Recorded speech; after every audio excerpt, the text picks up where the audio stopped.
বিসমিল্লাহির রহমানির রহিম। পরম করুণাময় সুন্দর আল্লাহর নামে শুরু করছি। ম্যাথ বেসিক্স অ্যান্ড অ্যাডভান্স টিউটোরিয়ালের পক্ষ থেকে সকলকে অভিনন্দন। আমি আজকে আমার যেই ক্লাসটা নিতে চাচ্ছি সেটা হলো নবম শ্রেণীর সাধারণ গণিতের বাস্তব সংখ্যার একটা অ্যাডভান্স ক্লাস করাবো। যোগ বিয়োগ, বাস্তব সংখ্যার যোগ বিয়োগ অর্থাৎ আবৃত দশমিক ভগ্নাংশের যোগ বিয়োগ। তো আমি অঙ্ক দুইটা ব্ল্যাকবোর্ডে উঠাই নিছি।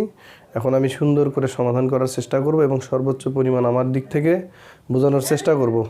তোমরা যারা আমার ম্যাথ সলিউশনটা দেখছো, যদি ভালো লাগে তাহলে অবশ্যই লাইক, কমেন্ট এবং শেয়ার করবে বেশি বেশি করে এবং বন্ধুদের বলবে।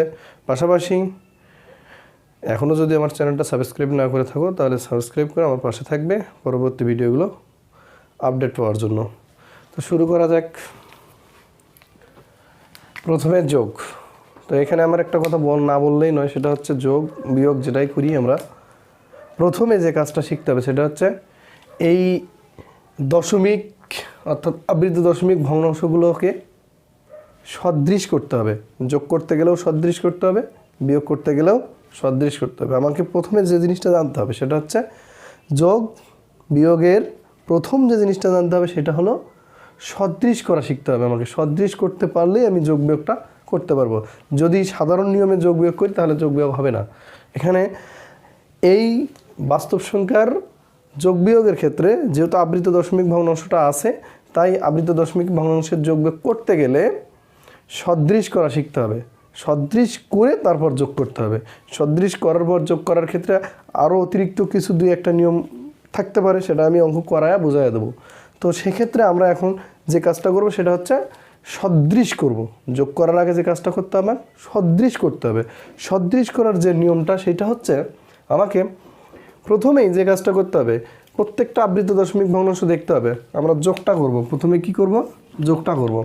তো যোগের বেলায় দেখা যাচ্ছে প্রথম আবৃত দশমিক ভগ্নাংশ আছে 1.345, দ্বিতীয় আবৃত দশমিক ভগ্নাংশ আছে 0.31576, তৃতীয় আবৃত দশমিক ভগ্নাংশটা আছে 8.05678। তোমরা এই আবৃত দশমিক ভগ্নাংশগুলো দেখতে পারছি এবং বুঝতে পারতেছি যে প্রথম আবৃত দশমিক ভগ্নাংশে আবৃত অঙ্ক কয়টা আছে? একটা। দ্বিতীয়টাতে কয়টা আছে? তিনটা। এবং তৃতীয়টাতে কয়টা আবৃত দশমিক আছে? একটা, দুইটা। তাহলে প্রথমে সদৃশ্য করার ক্ষেত্রে যে জিনিসটাকে গুরুত্ব দিতে হবে, দেখতে হবে প্রত্যেকটা সংখ্যায় আবৃত কতটি আছে। তাহলে এইটাতে আছে কয়টা? একটা। এইটাতে কয়টা? তিনটা। এইটাতে দুইটা। তাহলে 1, 3, 2 সংখ্যাগুলোর কী করতে হবে? আমার সদৃশ করার জন্য এই আবৃত অঙ্কগুলোর শুধুমাত্র কী করতে হয়? লসাগু করতে হয়। তাহলে 1, 2, 3 লসাগু কত? 1, 2, 3 লসাগু 6।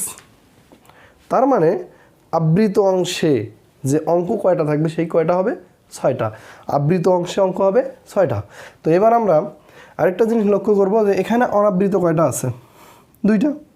দশমিকের পরে আবৃতর আগ পর্যন্ত যে কয়টা অঙ্ক থাকে ওগুলো হলো অনাবৃত, যেগুলো আবৃত নয়। তো অনাবৃত কয়টা আছে? 2টা। এখানে অনাবৃত কয়টা আছে? 2টা। এখানে অনাবৃত কয়টা? 3টা। তো অনাবৃতর ক্ষেত্রে যে ঘটনাটা ঘটে, যেটা করতে হয় সেটা হচ্ছে সর্বোচ্চ অনাবৃত কয়টা, সর্বোচ্চ অনাবৃত কতটা আছে। তাহলে এখানে সর্বোচ্চ অনাবৃত আছে হচ্ছে 3টা। এইটাতে 2টা, এটাতে 2টা, এটাতে আছে সর্বোচ্চ 3টা। তাহলে অনাবৃত অঙ্কের সংখ্যা হবে সর্বোচ্চ কয়টা আছে? 3টা। অনাবৃত অঙ্কের সংখ্যা হবে 3। তাহলে 3 আর 6 যোগ করলে 9। অর্থাৎ এই দশমিক বিন্দুর পরে প্রত্যেকটা সংখ্যার ক্ষেত্রে সদৃশ করার সময় কি করতে হবে? ঠিক অঙ্কের সংখ্যা হবে কয়টা? 9টা। এর মধ্যে 6টা হলো আবৃত। কয়টা আবৃত? 6টা আবৃত। আর অনাবৃত কয়টা? 3টা। মোট অঙ্কের সংখ্যা কত হবে? দশমিক বিন্দুর পরে 9টা। মোট দশমিক বিন্দুর পর অঙ্ক হবে কয়টা? 9টা। তো আমরা সদৃশ করে যোগ করি। এইটা যদি সদৃশ করি তাহলে আমরা শিখলাম আবৃত কয়টা হবে? 6টা। তাহলে 1.345 5-এর উপরে আবৃত দশমিক ছিল। আমরা জানি যেটার উপরে পৌনঃপুনিক থাকে, অর্থাৎ আবৃত অঙ্ক যেটা সেইটা বারবার লেখা যায়। তো আমি যেহেতু এখানে 5-এর উপরে পৌনঃপুনিক আছে, এইটা দিয়ে কয়টা পূরণ করব দশমিকের পরে? 9টা অঙ্ক। তাহলে 1 2 3 4 5 6 7 8 9। ওকে, আমার 9টা কি আছে? মোট অঙ্ক সংখ্যা আছে। এখন যে কাজটা করবো সেটা হচ্ছে আবৃত কয়টা হবে এর মধ্যে? 6টা। এখান থেকে শুরু করে 1 2 3 4 5 6 এখান পর্যন্ত এগুলো সবগুলো কি? আবৃত। আর অনাবৃত 3টা, অনাবৃতর সংখ্যা 3টা হয়ে গেছে। এবার এইটাকে কি করব আমরা? এবার এইটাকে 6টা আবৃত এবং 3টা কি? অনাবৃত করে লিখবো। তাহলে 0.31। এই 5 7 6 সংখ্যাটা বারবার লেখা যায়, কারণ 5 থেকে 7 6 পর্যন্ত, অর্থাৎ 5 7 6 তিনটা অঙ্কই বারবার ঘুরে ঘুরে আসছে। অতএব 5 7 6 5 7 6 5, বাস আমাদের 1 2 3 4 5 6টা কী করবো? পৌনঃপুনিক দেবো। 6টা আবৃত আর অনাবৃত 1 2 3 হয়ে গেছে। তাহলে মোটামুটি আবৃত এবং অনাবৃত মোট কয়টা হতে হবে? 9টা। যেখানে আবৃত হবে 6টা এবং অনাবৃত হবে কয়টা? 3টা।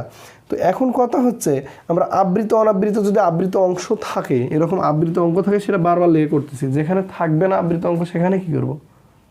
যেখানে থাকবে না সেখানে শূন্যকে আবৃত মনে করে শূন্য দিয়ে অঙ্কের সংখ্যা সমান করে নেব। তো এইবার এইটা আমরা কি করব? এখানে অনাবৃত 3টা আছেই, সো অনাবৃত সংখ্যা নিয়ে টেনশন নেই। এখন আবৃত কয়টা আছে? 2টা। তো আবৃত প্রয়োজন কয়টা? 6টা। তাহলে আবৃত যেহেতু 6টা দরকার, তাহলে আমরা লিখব 8.056।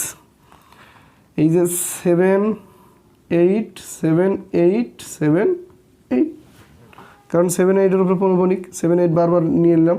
তাহলে এই 7-এর উপরে পৌনঃপুনিক, এই 7-এর উপরে পৌনঃপুনিক। তাহলে মোটামুটি আশা করি সদৃশ করা আমরা শিখছি। তাহলে সদৃশ করার প্রথম রুলসটা কি? যে অঙ্কগুলোর মধ্যে সর্বোচ্চ অনাবৃত সংখ্যা কত আছে সেইটাই হবে অনাবৃতের সংখ্যা। আর আবৃত প্রথমটাতে কয়টা আছে, তারপরটাতে কয়টা আছে, তারপরটা কয়টা আছে, সেই সংখ্যাগুলোর কি হবে? লসাগু। সেই সংখ্যাগুলোর লসাগু যেটা হবে, আবৃত অঙ্কের অঙ্ক সংখ্যা হবে তত। তাহলে এখানে দেখলাম আমরা 1 3 2। তাহলে 1 3 2 এর লসাগু কত হয়? 6।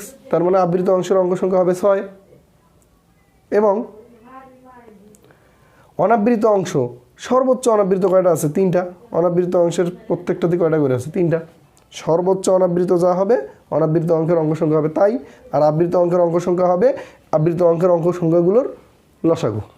তাহলে আমরা মোটামুটি সদৃশ করা শিখছি। এই সদৃশ করতে পারলে আমরা মোটামুটি যোগ করতে পারবো, আর কোনো সমস্যা নাই। তো আমরা এখন যোগ করি। মনে হচ্ছে এটাই বোধহয় রেজাল্ট। যোগ করলাম যেহেতু, এটা রেজাল্ট না। এই পৌনঃপুনিকটার কাছে এসে হাতে কত ছিল আমাদের? 2। ওই 2 নিয়ে এখানে কাজ করছি আমরা, আমাদের নিয়ম অনুযায়ী কাজ করব, কোনো সমস্যা নেই। কিন্তু এই হাতের 2 পরবর্তীতে আবার কি করতে হবে? যোগ করে দিতে হবে। দিলেই কাঙ্ক্ষিত ফল পেয়ে যাব। তাহলে 2 আর 8 10। হাতে থাকে কত? হাতে থাকে 1 1 9 10। হাতে থাকে কত? 10-এর 0 হাতে থাকে কত? 1 1 আর 1 2 9 0 0 8 1 7.9। এখন আবৃত কতটা? 6টি। তাহলে এখান থেকে শুরু করে 1 2 3 4 5 6 এখান পর্যন্ত, আর অনাবৃত 3টা। ওকে, এটাই অ্যান্সার। আশা করি আবৃত অঙ্কের যোগ আমরা বুঝতে পারছি। এবার আর একটা অঙ্ক করব আমি, আমার বোর্ডে লেখা আছে যেটা, সেটা হচ্ছে আবৃত অঙ্কেরই বিয়োগ করো। তো বিয়োগ করোটাও যোগের মতোই, শুধু সদৃশ করতে হবে, সদৃশ করার পরে বিয়োগ করতে হবে। তো যোগটা আমি মিশিয়ে দিলাম।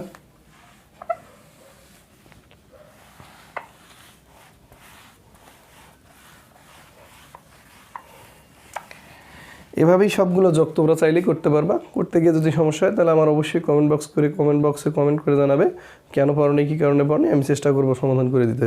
সো এবার আমরা কি করব? এবার আমরা বিয়োগটা শিখব। তো দেখো এখানে কয়টা অনাবৃত আছে? 1টা। আর এখানে কয়টা আছে? 3টা অনাবৃত। তাহলে আমরা এখনই শিখলাম যে অনাবৃতের সর্বোচ্চ অঙ্ক কয়টা থাকে? যে কয়টা থাকবে অনাবৃত অঙ্কের অঙ্ক সংখ্যা হবে সেই কয়টি। তাহলে এখানে সদৃশ করতে গিয়ে সদৃশ যখন আমরা করব তখন অনাবৃত অঙ্কের অঙ্ক সংখ্যা হবে ঠিক অনাবৃত সর্বোচ্চ কয়টা আছে, তাহলে অনাবৃত এখানে কয়টা, তিনটা, এখানে কয়টা, একটা, তাহলে সর্বোচ্চ অনাবৃতর সংখ্যা কত, 3। তাহলে অনাবৃত অঙ্কের সংখ্যা হবে কত, 3। অনাবৃত হবে হচ্ছে 3টি।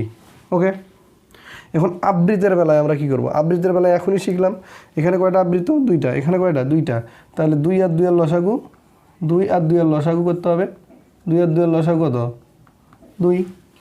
তার মানে আবৃত অঙ্কের অঙ্ক সংখ্যা হবে 2। তাহলে 3 আর 2 কত, 5। অর্থাৎ মোট এই দশমিক বিন্দুর পর ডাইনে কয়টা অঙ্ক হবে, 5টা অঙ্ক হলে তার মধ্যে 3টা হবে অনাবৃত আর আবৃত হবে 2টা। এই মোটে 5টা অঙ্ক হবে এবং 5টা অঙ্ক হওয়ার পরে আমরা বিয়োগটা করব। তাহলে এখন সদৃশ করে আমরা লিখব, সদৃশ